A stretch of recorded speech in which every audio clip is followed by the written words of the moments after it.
कृष्ण आराधिका मीरा। चांद आसमान में था और चांदनी धरा पर पूर्णिमा की उजियारी तारों भरे आकाश की एक अनोखी आभा प्रदान कर रही थी। ऐसे में मीरा जगी हुई थी। कृष्ण प्रेम में बावले उनके प्राण छटपटा रहे थे। वह सोच रही थी कि यदि वह 2 क्षण सितार के स्वरों में अपनी वेदना उतार पाती तो शायद कुछ शांति मिलती, किंतु उससे महल के अन्य लोगों की निद्रा भंग हो जाएगी।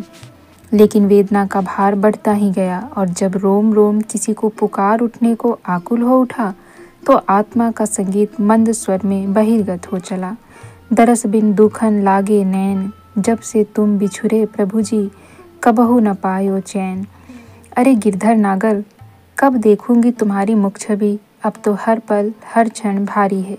दर्शन के बिना ये आंखें भी दुखने लगती है। हे कृष्ण, करवट लेते रात गुजर रही है, टकटकी लगाकर तुम्हारी बाट जो रही हूँ, जल्दी आओ मेरे स्वामी। रात बीती, प्रभाव हुआ तो राणा कुछ ज़्यादा ही क्रुद्ध दिखाई पड़े। शायद किसी ने उनसे मीरा की शिकायत कर दी थी। वह रात रात भर सोती नहीं, न जाने किसको लक्ष्य करके विरह गीत गुनगुनाया करती है। मीरा की ननद उदाबाई उससे उपदेश देने भी चली आई कि एक विधवा नारी के लिए गायन वादन वर्जित है, उसे विरह गीत गाने में लज्जा आनी चाहिए। परंतु मीरा ने तो जैसे उसकी ओर देखा ही नहीं। मन की कसक शब्द बनकर बह निकली। वह कहने लगी, ननद जी, वह ध्येय ही कैसा जो बरजने से छूट जाए, वह लगन ही क्या जो निंदा स्तुति से बदल जाए। मेरी प्यारी ननद जी, मुझे संसार से कुछ नहीं लेना। यह तन जाए, धन जाए और भले ही सिर भी जाए, परंतु यह रास्ता अब छूटने का नहीं है। उनके शब्दों में टीस थी। वह कह रही थी, मैं सबको बोल सकूंगी, परंतु यह मन का टूटने का नहीं। यह सुमिरन तो चलता ही जाएगा जब तक सांस है और सांस में आस स्थिर है। लेकिन भैया जो कुपित है, उदाबाई ने मीरा के देवर राणा विक्रमाजीत के कठोर क्रोधी स्वभाव की ओर इंगित किया। उदा की इस बात पर मीरा के अधरों पर मंद स्मित आया और वो बोली, अरे बहना, सिसोदिया रूठेगा तो मेरा क्या करेगा? कौन है जो मुझे अपने गोविंद जी के गुणगान से विरत कर दे। यह कहते कहते उनके होठों पर हल्की सी एक व्यंग्य सी रेखा आई और उन्होंने कहा, राणा रूठेगा तो अपने राज से निकाल देगा और क्या करेगा, परंतु हरि जो रूठेंगे तो मेरे लिए कहाँ ठौर है। कहाँ जाऊंगी मैं गिरधर से ठुकराई जाकर। ननद जी, यह लोक लाज की डोरी मुझे बांधने से रही, मेरी कृष्ण नाम की झांझ कभी टूटने से रही। उदा हार थक कर चली गई।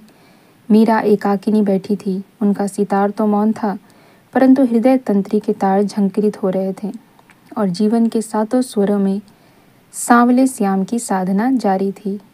जाति से चमार कहे जाने वाले रैदास को उन्होंने अपना सद्गुरु बना लिया था। सारा विरोध इसी की लेकर था। तब किसी ने आवाज़ दी, मन वीणा की झंकार में एक पल के लिए अवरोध आया। आने वाली कह रही थी, रानी बहू, यह भगवान का चरणामृत राणा ने भेजा है तुम्हारे लिए। और उसने हाथ का पात्र आगे बढ़ा दिया। लाओ बहन, जन पड़ता है देवर जी आज इस दुखियारी पर बहुत प्रसन्न है। कहती हुई वह उत्साह के साथ गट गट करके पी गई संपूर्ण चरणामृत। चरणामृत कहीं कड़वा होता है? इतना तीक्ष्ण बुद्धि ने हृदय से प्रश्न किया और तब उत्तर दिया मीरा ने, राणा जी, जहर दियो मैं जानी। राणा जी ने नाराज होकर यह जहर भेजा है क्योंकि मैंने रैदास जी को अपना गुरु बनाया है। वह अपने कृष्ण को याद करके मुस्कुराई और उस आने वाली से कहा, बहन, देवर जी से कहना कि यह उन्होंने ठीक ही किया है, क्योंकि जब तक कंचन कसौटी पर नहीं कसी जाती तब तक विश्वसनीय नहीं होता।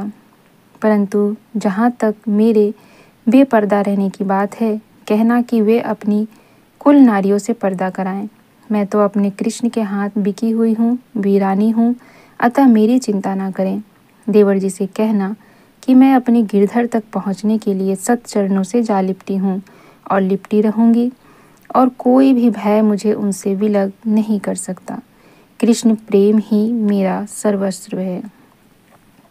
मीरा की तरह ही सभी को अपनी भक्ति बनानी चाहिए, क्योंकि एक भक्त के यही गुण होते हैं जो मीरा के गुण थे। चाहे कितना भी कोई कुछ कहे, कितने भी दोष लगाए, कितने भी आरोप लगाए, कितनी तरह की बाधाएं आए, लेकिन आपको अपने ईश्वर से विश्वास नहीं हटाना है, ईश्वर से लगाव नहीं तोड़ना है। दुनिया को छोड़कर आपको अपने भगवान में रमण करना है। अगर दुनिया की चिंता करेंगे तो फिर आपसे भगवान रूठ जाएंगे, और दुनिया के रूठने पर उसे मनाना तो फिर भी आसान है, पर भगवान के रूठने पर उसे मनाना आसान नहीं होता। इसीलिए समाज में और भगवान में और भक्ति में चुनना हो तो अपनी भक्ति को चुनिए, अपने भगवान को चुनिए। आपका समाज अपने आप आपकी तरफ हो जाएगा।